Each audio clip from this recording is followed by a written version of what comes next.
Muy bien, un saludo muy especial al programa Maitei Paraguay, que nos llena de satisfacción porque sabemos que lo nuestro, que es lo paraguayo, está en vigencia en la capital más grande del cono sur de América. Venimos del Paraguay, de la frontera de Paraguay, Brasil y Argentina, Ciudad del Este, donde se asienta la hidroeléctrica más grande del mundo, que es Itaipú, y donde también tenemos el puente de la amistad y de la fraternidad que une a los tres países.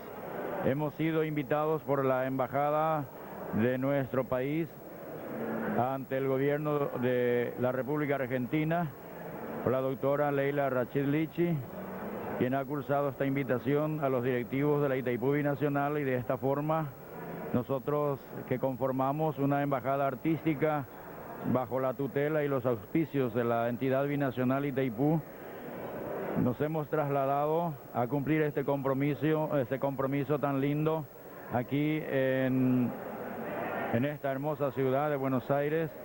Muchos de nosotros por primera vez, y esperamos que haya sido del agrado de toda la concurrencia en el Palais de Glace. En primer término, ayer, nuestra participación con el coro polifónico, y esta noche en la casa del Club Deportivo Paraguayo aquí en Buenos Aires. Estamos felices de compartir con ustedes y de presentarles el fruto de nuestros esfuerzos, que es cantar, y cantar a la patria y cantar al mundo. Con nuestra felicitación y nuestro agradecimiento, su saludo para nuestra colectividad aquí en Buenos Aires.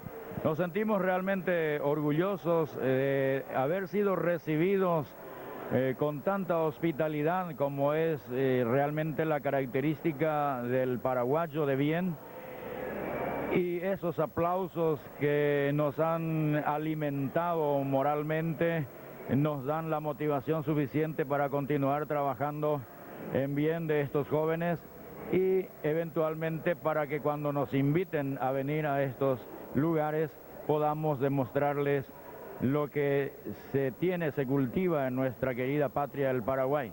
Estamos satisfechos, contentos, felices, y esperamos que, en el caso de que les haya gustado nuestra participación, nos vuelvan a invitar en cualquier momento, que estamos a sus gratas órdenes. Va a ser con mucho gusto, profesor Justo Pastor Piñanes, nuestro agradecimiento. Muchas gracias.